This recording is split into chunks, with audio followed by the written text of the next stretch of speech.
श्यामा सखी बोली, पहले तो मैंने संदेह में सुनी कि किशोरी जी को और हमारे नंद के लाला को कछु प्रेम संबंध है, पर आज तो मुझको ऐसा लग रहा हो वास्तव में हते। किशोरी जी बोली, नहीं नहीं ऐसी कोई बात नहीं है, ये तो सब तुमने ऐसी मन, नहीं नहीं नहीं मुझको तो लग रही है ऐसा। आप इतनों कैसे जानो वाक्य के बारे में, इतनों कैसे मानो वाक्य के बारे में? किशोरी जी एक बात बताऊं? बोले हाँ। बोले मैं अकेली नहीं हूं शिकायत करने वाली, ऐसी अनेक बैठी हैं। आपको ऐसा लग रहा है कि श्याम सुंदर तो केवल लीला कर रहे हैं, पर इस वक्त यही समय श्याम सुंदर कोई और सखी के संग भी ऐसी क्रिया कर रहे होंगे, वहां को मार्ग रोक रहे होंगे, वहां के हाथ पकड़ रहे होंगे, वहां की चुनरी उड़ा रहे होंगे, वहां की मटकी फोड़ रहे होंगे, और ना विश्वास होवे। आपको अगर बहुत प्रेम है तो आप श्याम सुंदर को पुकार के देख लो, यदि वो आ जाएं तो मैं मान जाऊंगी। आमेंगे ही नहीं। ठाकुर जी कह रहे हैं मैं तो सामने ही खड़ा हूं, मैं कैसे आऊंगा? किशोरी जी से कह रहे हैं ललिता विशाखा है भूल जाओ, बाकी सब बातें ने भूल जाओ, आपको प्रेम है ना श्याम सुंदर से, तो मैं आपसे शर्त लगाए के कह रही हूं, आप पुकारो, और यदि श्याम सुंदर आपके सामने आए गए तो जीवन भर आप दोनों की चाकरी करूंगी। ये श्यामा सखी को वचन है आपके लिए, बुलाए लो। किशोरी जी बोली, देख मोते मत बोले, मैं जानू, मुझको प्रबल विश्वास है कि श्याम सुंदर आ जाएंगे, मैं बस टेर लगाऊंगी और दौड़े दौड़े आवेंगे।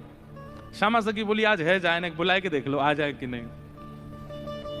किशोरी जी तुरंत नेत्र बंद करके बैठी और जैसे ही अपने प्रियतम का स्मरण किया है, बात यह है कि जैसे ही नेत्र बंद किए हैं किशोरी जी ने और स्मरण करना प्रारंभ किया, कहां है श्याम सुंदर, कहां है मेरे प्राणनाथ, कहां है मेरे जीवन धन।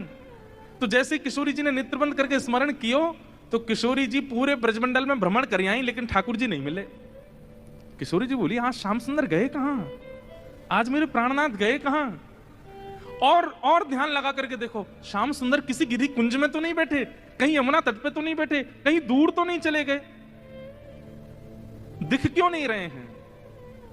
और तभी किशोरी जी को ढूंढते ढूंढते ढूंढते दिखाई दियो बरसानो भवन। किशोरी जी कह रही है बरसानो भवन क्यों दिख रहा है? तभी किशोरी जी को दिखाई दियो अपनो ही निकुंज, ये मेरो निकुंज काई को दिखाई दे रहा है? अरे कहीं ऐसा तो नहीं श्याम सुंदर यहीं कहीं छुप करके बैठे हैं? और मन में ध्यान से देखो तो किशोरी जी को अपनो ही अंतःपुर दिखाई देने लगो।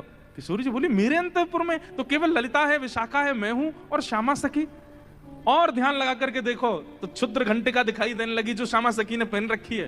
किशोरी जी बोली, ये क्षुद्र घंटिका, ये तो मैंने अभी कहीं, अरे ये तो श्यामा सखी की कमर पे देखी।